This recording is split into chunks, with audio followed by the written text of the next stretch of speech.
Halo guys, welcome back to Yulia Ratna Dewi channel. Bertemu lagi dengan saya Yulia Ratna Dewi.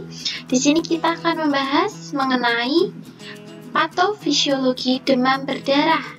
Ini sudah tidak asing lagi untuk kita, gitu ya. Patofisiologi itu terdiri dari dua suku keilmuan, yaitu patologi dan fisiologi. Di mana kita akan mempelajari tentang demam berdarah. Demam berdarah itu salah satu penyakit terbesar di Indonesia. Apa sih itu penyakit demam berdarah? Ada yang udah tahu? Nah, penyakit demam berdarah atau demam dengue disebut juga sebagai break bone fever atau bone break fever atau demam sendi. Kenapa sih kok namanya demam sendi? Karena demam berdarah tersebut itu dapat menyebabkan penderitanya mengalami nyeri pada sendi, pada tulang, yang seakan-akan tulang mereka itu patah, jadi nyerinya sangat nyeri nyelinu, seperti itu. Nah, sejumlah gejala dari demam dengue itu adalah apa? Ada demam, sakit kepala, kulit kemerahan, tampak seperti campak, atau nyeri otot dan persendian. Makanya kenapa orang demam berdarah itu dia badannya seperti linu-linu, seperti itu. Nah, ini yang perlu kita garis bawahi, terdapat 3 faktor yang memegang peran penting dalam proses penularan virus atau demam berdarah.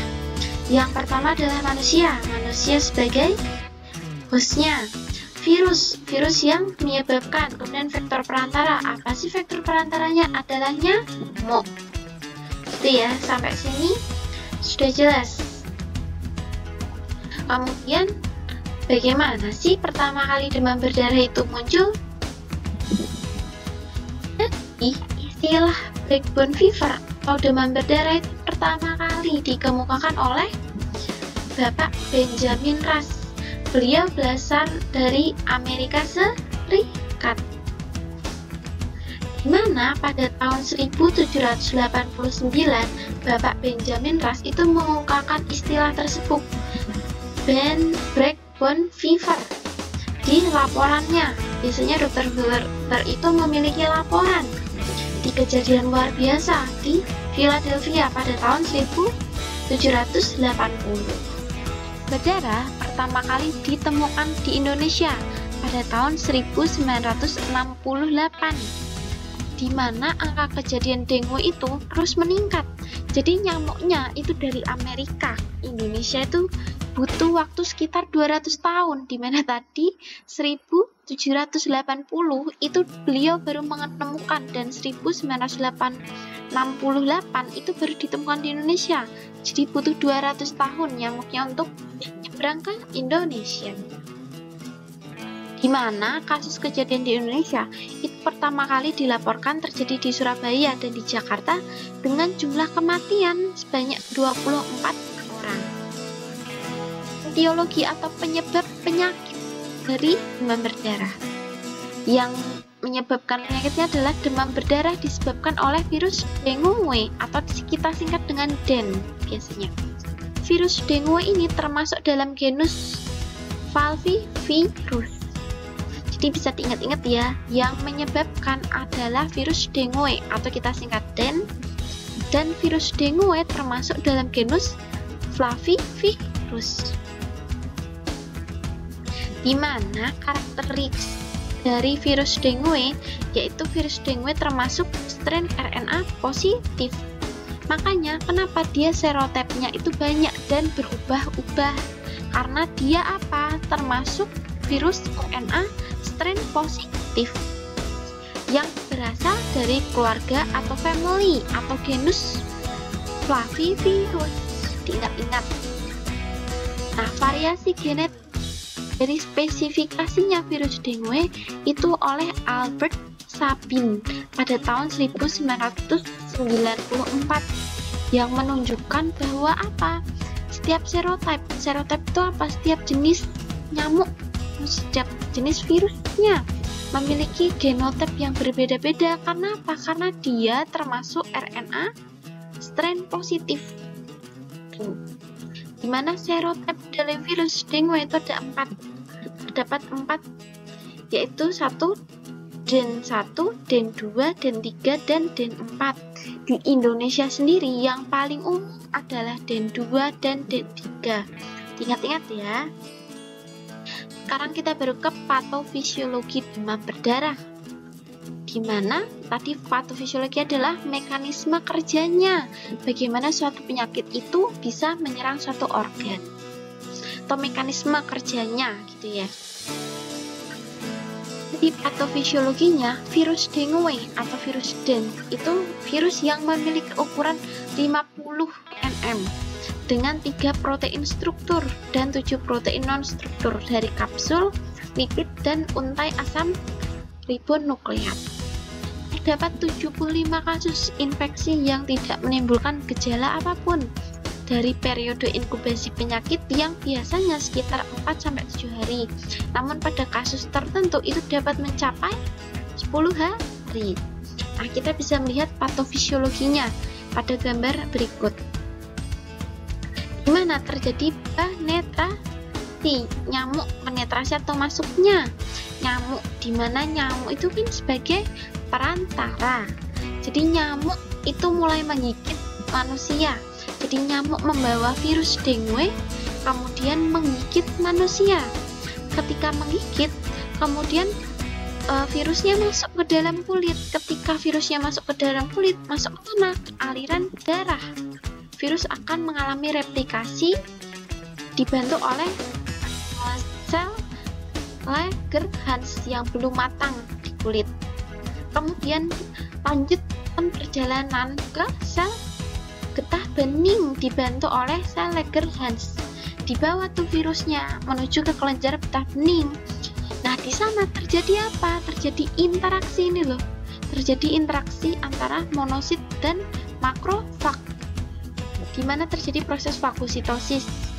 Nah, ketika infeksinya semakin kuat dan virus semakin menyebar melalui limfatik.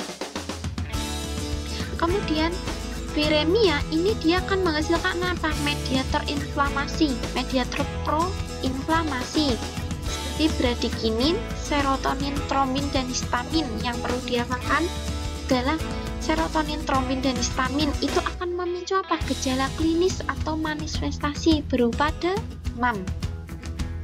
Setelah itu baru jadi dampak pada sel imun dan koagulasi apa? Virus akan ini merangsang apa? Merangsang dari sel T dan antibodi. Nih, merangsang sel T dan antibodi yang akan menyebabkan apa? Langsung nih disfungsi dari apa? Sel endotel dan gangguan dari koagulasi yang akibatnya nanti hasil laboratorium itu akan menunjukkan apa? Peningkatan limfosit dan penurunan leukosit dan trombosit. Karena apa ini? Karena terjadi disfungsi dari sel endotel dan gangguan koagulasi. Tuh, jadi hasil laboratorium kenapa seorang yang DB itu dia kan ketika dicek laboratorium terjadi peningkatan di limfosit dan terjadi penurunan di leukosit dan trombosit. Karena ini terjadi disfungsi sel endotel dan koagulasi. Nah, setelah itu semakin parah, lalu baru apa? Terjadi migrasi ke organ. Nih, terjadi migrasi di organ. Virus menuju ke cover hepar dan endotel pembuluh darah ini. Endotel pembuluh darah, kemudian nodus limfatik, kemudian ke sumsum tulang belakang dan paru-paru melalui peredaran darah. Setelah itu, dampaknya apa sih pada sel organ? Jadi apa? Replikasi pada endotel yang menyebabkan apoptosis. Nih, apoptosis atau kematian sel secara terprogram. Kalau kematian sel secara terprogramnya itu sesuai program, tidak berlebihan, itu bagus. Tetapi kalau kematian sel secara terprogram terus-menerus, apa yang akan terjadi? Selnya akan terus mati, tidak mengalami regenerasi yang cukup. Makanya akan terjadi over apoptosis. Selanjutnya pada replikasi virus di apa? Di sel liver. akan menyebabkan apa? Nekrosis, dan akan menyebabkan apoptosis yang menimbulkan apa? Nyeri, tekanan hipokondriak kanan pada pasien.